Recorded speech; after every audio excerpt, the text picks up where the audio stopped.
فصل دہم۔ نیاز کو بیوی کے انشورنس کا روپیہ ملا تو اس کے دن پھر گئے۔ 50,000 وصول کرنے کے کچھ دن بعد اس نے مضافات میں ایک کوٹھی خرید لی اور پرانا مکان چھوڑ کر اس میں منتقل ہو گیا۔ یہ خاصا اجاڑ علاقہ تھا۔ مشرق میں اونچے نیچے بنجر ٹیلے تھے۔ قرب و جوار میں چند پرانی وضع کے گھر تھے جن میں کبھی فوجی افسروں کی رہائش تھی، مگر جب سے یہ بنگلے عام شہریوں کے تصرف میں آئے تھے اس وقت سے روز بروز نت نئی تبدیلیاں ہو رہی تھیں۔ لیکن شام ہوتے ہی ہر طرف ہو کا عالم ہوتا، راستوں پر آمد و رفت کم ہو جاتی۔ پہر رات گزرنے کے بعد سارا علاقہ قبرستان کی طرح معلوم ہوتا۔ اندھیرا ہوتے ہی گیدڑ بولنا شروع کر دیتے۔ رات کے سناٹے میں ان کی آوازیں ڈراؤنی لگتیں۔ کوٹھی میں 4 کمرے تھے۔ نیاز نے نیلام میں خریدے ہوئے فرنیچر سے تمام کمروں کو خاصا بھر دیا تھا۔ کوٹھی میں بڑا سا احاطہ تھا جس میں گھنے درخت تھے۔ عرصے سے باغیچے کی دیکھ بھال نہیں ہوئی تھی، لہٰذا ہر طرف جھاڑ جھنکاڑ نظر آتے۔ رات کے وقت شاخوں سے خشک پتے یوں ٹوٹ کر گرتے، ایسا معلوم ہوتا کوئی دبے قدموں درختوں تلے چل رہا ہے۔ کوٹھی میں آ کر نیاز کو ہر طرح کی آسائش مل گئی تھی، مگر آمد و رفت کی بڑی تکلیف تھی۔ کام اس کا شہر میں تھا۔ سویرے ہی سویرے وہ گھر سے نکل جاتا، مگر بس کے انتظار میں کبھی کبھی دیر ہو جاتی۔ الفاظ معنی: مشکلیں ختم ہونا، اچھے دن آنا۔ مضافات: قرب و جوار۔ وضع: انداز، تصرف، استعمال۔ ہو کا عالم: خاموشی، ویرانی۔ مگر بس کے انتظار میں کبھی کبھی تو گھنٹوں انتظار کرنا پڑتا۔ صرف چند بسیں اس راستے پر چلتی تھیں، وہ بھی پرانی کھٹارا تھیں۔ آئے دن کوئی نہ کوئی بس خراب ہو جاتی۔ اس پریشانی کا حل اس نے یہ نکالا کہ 6,500 میں ایک کار خرید لی۔ یہ سرخ رنگ کی 2 سیٹر سنگر تھی۔ پرانا ماڈل تھا مگر کنڈیشن اچھی تھی۔ کار خریدنے کے ساتھ ہی نیاز کے پر لگ گئے۔ اس نے شلوار اور قمیض چھوڑ کر پتلون اور بش شرٹ پہننا شروع کر دی، مونچھیں صفا چٹ کرا دیں اور 2 سیٹر میں ٹھاٹھ سے بیٹھ کر اڑا اڑا پھرتا۔ دکان بھی اس نے ختم کر دی اور ایک روز اس کی کوٹھی پر پلاسٹک کی بنی ہوئی تختی بھی لگ گئی جس پر انگریزی حروف میں لکھا تھا: شیخ محمد نیاز، گورنمنٹ کانٹریکٹر۔ ویسے وہ انگریزی کا ایک لفظ بھی نہ جانتا تھا، مگر گورنمنٹ کانٹریکٹر ضرور ہو گیا تھا۔ اس کو PWD کی نئی بیرکوں کی تعمیر کا ٹھیکہ مل گیا تھا۔ کام بڑا نہیں تھا، لیکن B کلاس گورنمنٹ کانٹریکٹر کی حیثیت سے اس کا نام ٹھیکے داروں کی فہرست میں رجسٹرڈ ہو گیا۔ اسی ٹھیکے کے بل بوتے پر اس نے میونسپلٹی کے نئی مارکیٹ کی تعمیر کا ٹھیکہ بھی مل گیا۔ اس کا ٹینڈر 7 لاکھ کا تھا۔ دوسرے کانٹریکٹوں کے ٹینڈر کم تھے، مگر خان بہادر فرزند علی انہی دنوں نیا میونسپلٹی کا چیئرمین بنا تھا۔ الیکشن پر اس کا بہت روپیہ صرف ہوا تھا، لہٰذا وہ ان دنوں زیادہ سے زیادہ کمائی کی فکر میں تھا۔ نیاز سے اس کے مراسم بھی تھے۔ اس نے 33% حصہ رکھ کر نیاز کا ٹینڈر منظور کرا دیا۔ نیاز کو تعمیرات کے کام کا کچھ زیادہ تجربہ نہیں تھا اور نہ ہی اس کے پاس اتنے بڑے کانٹریکٹ کے لیے سرمایہ تھا، لہٰذا اس نے 4.5 لاکھ روپے میں سارا کام چھوٹے ٹھیکے دار کو دے دیا۔ اب اس کام میں اس کی دلچسپی صرف اس قدر رہ گئی تھی کہ ٹھیکے کے نام پر اس نے سیمنٹ اور لوہے کا جو فاضل کوٹا منظور کر لیا تھا اسے بلیک مارکیٹ میں کس طرح فروخت کیا جائے۔ خان بہادر فرزند علی سے اس کے تعلقات پہلے ہی اچھے تھے۔ اس ٹھیکے کی وجہ سے دونوں کے تعلقات اور بھی گہرے ہو گئے۔ نیاز کا بیشتر وقت خان بہادر ہی کے ساتھ گزرتا۔ خان بہادر ہی کے توسط سے شہر کے اعلیٰ حکام تک اس کی رسائی ہو گئی۔ رفتہ رفتہ وہ ایک معزز شہری بنتا جا رہا تھا۔ الفاظ معنی: پر لگنا، شیخی مارنا۔ صفا چٹ، بالکل صاف۔ بلبوتا، زور، طاقت۔ فاضل، فالتو۔ کوٹا، حصہ، رسائی ہونا، تعلق، پہنچ ہونا۔ تقریباً ہر شب خان بہادر کے یہاں اس کی نشست ہوتی۔ اس محفل میں شراب کا دور چلا کرتا۔ اس شراب میں رمی ہوتی۔ خان بہادر کو رمی کھیلنے کا بہت شوق تھا۔ میونسپلٹی کا چیئرمین منتخب ہونے کے بعد اس کی مصروفیات بہت بڑھ گئی تھیں، مگر رمی کے پروگرام میں فرق نہ آیا۔ رات ہوتے ہی کچھ سرکاری افسر اور شہر کے بعض بڑے تاجر اس کی کوٹھی پر اکٹھا ہوتے اور ان کا مشغلہ شروع ہو جاتا۔ اس طرح خان بہادر کی کوٹھی پرائیویٹ قسم کا کلب بن گئی تھی، جس میں ایک رکن نیاز بھی تھا۔ شروع میں وہ پینے پلانے کے شغل سے کتراتا رہا، مگر کب تک بچتا؟ خان صاحب نے سب نے اصرار کر کے زبردستی تھوڑی سی اسکاچ وسکی پلا دی۔ یہ گویا ابتدا تھی۔ اس کے بعد تو وہ لہک لہک کر پینے لگا۔ نیاز کی زندگی بڑے ٹھاٹھ سے بسر ہو رہی تھی۔ سلطانہ اور انو اس کے ساتھ ہی کوٹھی میں رہتے تھے۔ دونوں جاتے بھی کہاں، ان کا بیٹھا ہی کون تھا جو سرپرستی کرتا۔ مگر نیاز کا رویہ سلطانہ کے ساتھ بڑا نارمل تھا۔ سلطانہ کی ماں کو مرے ہوئے کئی ماہ کا عرصہ ہو چکا تھا، مگر اس تمام عرصے میں نہ اس نے اس کے ساتھ کسی قسم کی چھیڑ چھاڑ کی اور نہ کسی ایسی بات کا موقع دیا جس سے اس کی دل آزاری ہوتی۔ وہ عام طور پر سویرے ہی سویرے کار لے کر کوٹھی سے نکل جاتا اور رات گئے واپس آتا۔ ایسا کبھی ہوا کہ رات کو واپسی کے بعد اس نے سلطانہ سے کوئی بات چیت کی ہو۔ وہ چپ چاپ جا کر کمرے میں سو جاتا۔ رات کا کھانا وہ خان بہادر ہی کے ساتھ کھاتا تھا۔ شروع میں نیاز کا کھانا سلطانہ اس کے کمرے میں رکھوا دیتی، مگر جب نیاز نے خود ہی منع کیا تو اس نے یہ سلسلہ بند کر دیا۔ نیاز کی صحت بھی اب اچھی ہو گئی تھی۔ دکان پر دن بھر بیٹھے رہنے سے اس کے جسم میں جو تبدیلی آ گئی تھی، دوڑ بھاگ سے وہ کم ہو گئی، اس کی رنگت نکھر گئی تھی۔ شراب پینے سے رخساروں پر ہلکی سرخی جھلکتی رہتی۔ وہ جب نائلون کی بش شرٹ اور پتلون پہن کر گھر سے بن سنور کر نکلتا تو مزید اسمارٹ لگتا۔ ایک بار تو سلطانہ نے بھی اسے دیکھ کر سوچا تھا کہ نیاز روز بروز خوش شکل اور وجیح ہوتا جا رہا ہے۔ الفاظ معنی: دل آزاری، دل دکھنا، تکلیف، خوش شکل، وجیح، خوبصورت۔ گرمیوں کی خوشگوار شام تھی، سورج غروب ہو چکا تھا، مغرب میں گہری نارنجی روشنی پھیلی ہوئی تھی، درختوں کے طویل سائے خوابوں کی طرح لہرا رہے تھے، ہر طرف خاموشی چھائی تھی۔ سامنے سڑک پر اونٹوں کا ایک کاررواں گزر رہا تھا، ان کی گردنوں میں بندھی ہوئی گھنٹیاں شام کے سناٹے میں آہستہ آہستہ بج رہی تھیں۔ سلطانہ اپنے کمرے کی کھڑکی پر کھڑی تھی، یہ کھڑکی باہر باغیچے میں کھلتی تھی۔ گھنٹیوں کی آواز دور ہوتی جا رہی تھی، آفتاب کی نارنجی شعاعیں سرخ ہوتی جا رہی تھیں۔ سامنے ایک درخت کے پاس نیاز کھڑا تھا، اس وقت وہ کہیں جانے کی غرض سے نکلا تھا۔ ڈرائیور سٹپنی کا پنکچر جڑوانے کے لیے کار لے گیا تھا، وہ اس کی واپسی کا انتظار کر رہا تھا۔ ڈوبتے سورج کی لالا گوں روشنی میں وہ خاصا دیدہ زیب نظر آ رہا تھا۔ سلطانہ نے اسے دیکھا تو دیکھتی ہی رہ گئی۔ عین اسی وقت نیاز نے اس کی جانب نظریں اٹھائیں، لمحہ بھر کے لیے دونوں کی نگاہوں کا تصادم ہوا۔ سلطانہ فوراً ہٹ گئی، اس کا دل دھڑکنے لگا، لیکن اس واقعے کے بعد بھی نیاز کے رویے میں کوئی تبدیلی نہ آئی۔ اتوار کو نیاز عموماً گھر پر رہتا، مگر اس کا زیادہ تر وقت اپنے کمرے میں گزرتا یا پھر ملنے جلنے والے آ جاتے، وہ ان کے ساتھ ڈرائنگ روم میں بیٹھا باتیں کرتا رہتا۔ سلطانہ سے اس کی بات چیت بہت سرسری ہوتی۔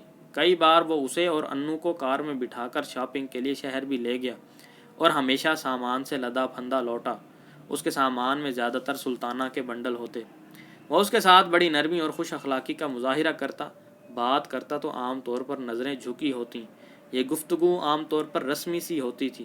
بہت کم ایسا اتفاق ہوتا جب وہ اس سے کوئی ذاتی سوال کرتا، وہ بھی کچھ اس قسم کا ہوتا: تمہارا دل تو یہاں نہیں گھبراتا؟ رات تمہاری کھانسی سنائی دے رہی تھی، جا کر ڈاکٹر کو دکھا دو۔ کسی بات کی تکلیف تو نہیں ہوتی؟ گھریلو اخراجات کے لیے وہ ہر ماہ کی پہلی تاریخ کو سویرے ہی سویرے انو کو بلاتا اور اس کے ذریعے سلطانہ کو 300 روپے بھجوا دیتا۔ بجلی کا بل، نوکروں کی تنخواہ اور کپڑوں کی دھلائی وہ خود ادا کر دیا کرتا۔ بڑے مزے میں گزر بسر ہو رہی تھی۔ اس آسائش نے ماں کا غم دھندلا کر دیا تھا۔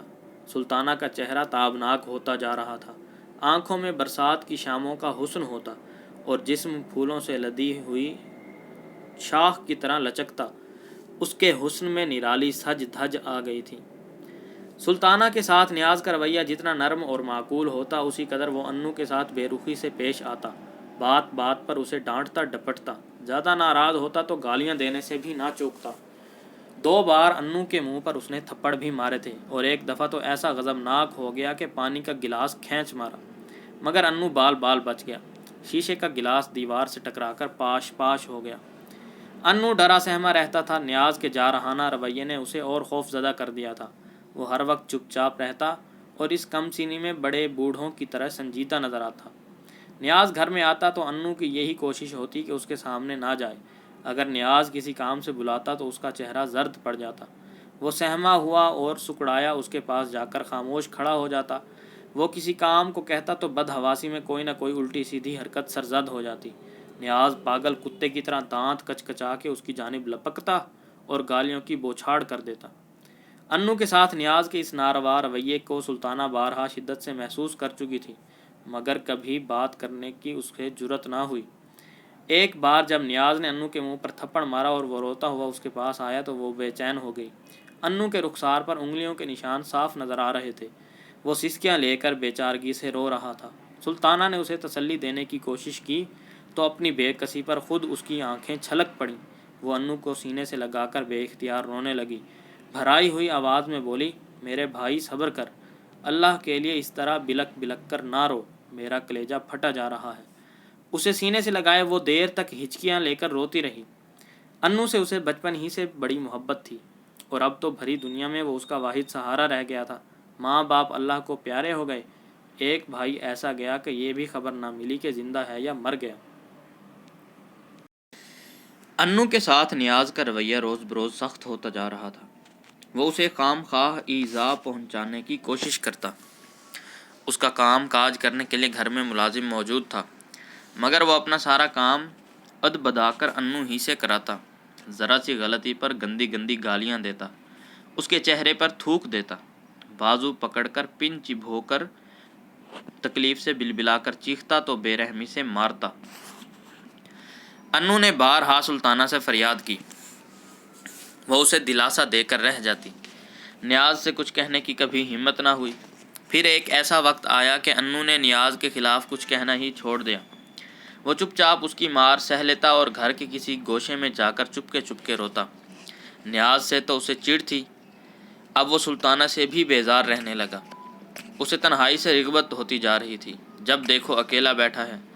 اس وقت وہ بڑی اوٹ پٹانگ باتیں سوچا کرتا۔ اس کا رنگ زرد پڑتا جا رہا تھا، جسم کے ہر جوڑ کی ہڈیاں نکل آئی تھیں۔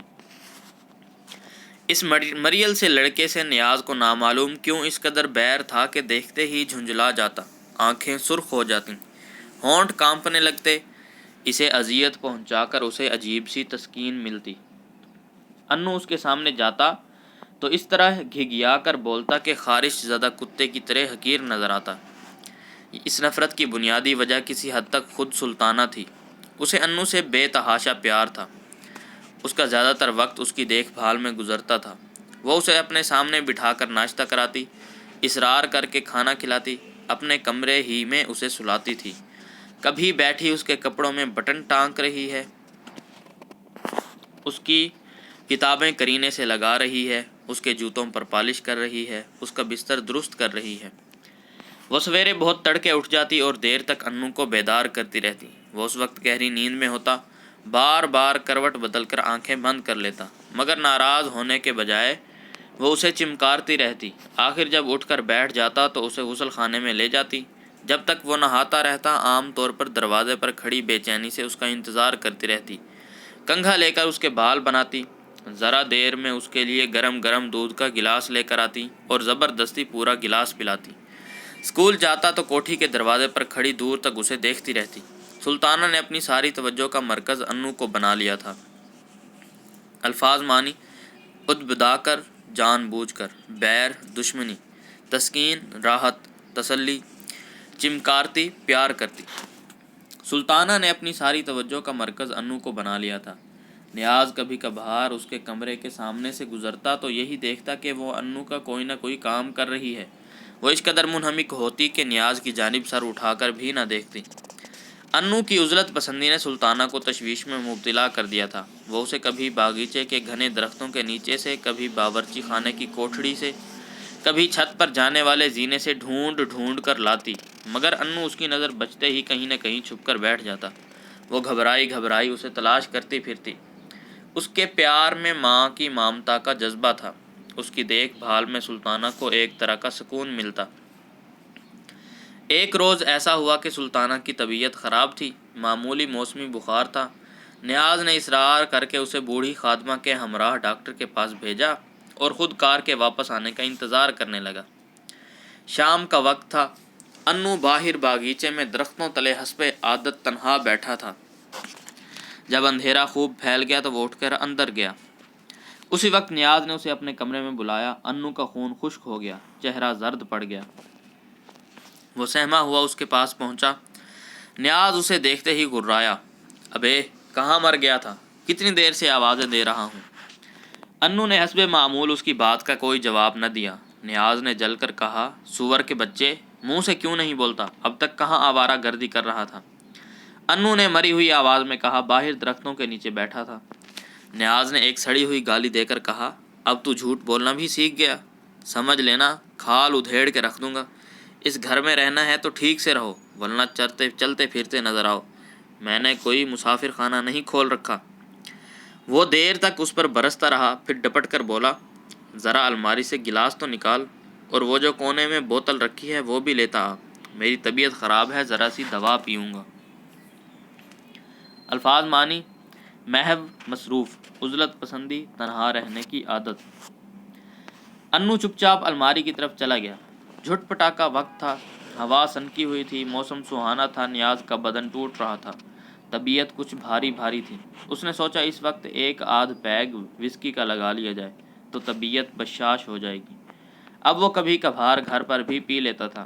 وہ شراب پینے کا موڈ بنا کر کرسی پر سنبھل کر بیٹھ گیا۔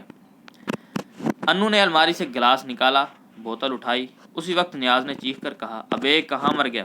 انو گھبرا گیا، بدحواسی میں بوتل ہاتھ سے چھوٹ گئی، فرش پر گرتے ہی اس کے کئی ٹکڑے ہو گئے، وسکی برسات کے پانی کی طرح بہنے لگی، کمرے میں اس کی تیز بو پھیل گئی۔ نیاز لمحہ بھر تو خونخوار نظروں سے اسے گھورتا رہا، پھر اس نے وحشیوں کی طرح جھپٹ کر دونوں ہاتھوں سے انو کے بال پکڑ لیے، کئی بار زور زور سے اسے جھنجھوڑا اور پھر پوری طاقت سے دھکا دیا۔ وہ گیند کی طرح دیوار سے ٹکرا کر وہیں گر پڑا۔ نیاز نے قریب پہنچ کر اندھا دھند اس کی کمر پر، پیٹ پر، سینے پر لاتیں مارنا شروع کر دیں۔ انو کے سینے پر ایک بھرپور لات پڑی تو وہ درد سے بلبلا کر فرش پر دوہرا ہو گیا۔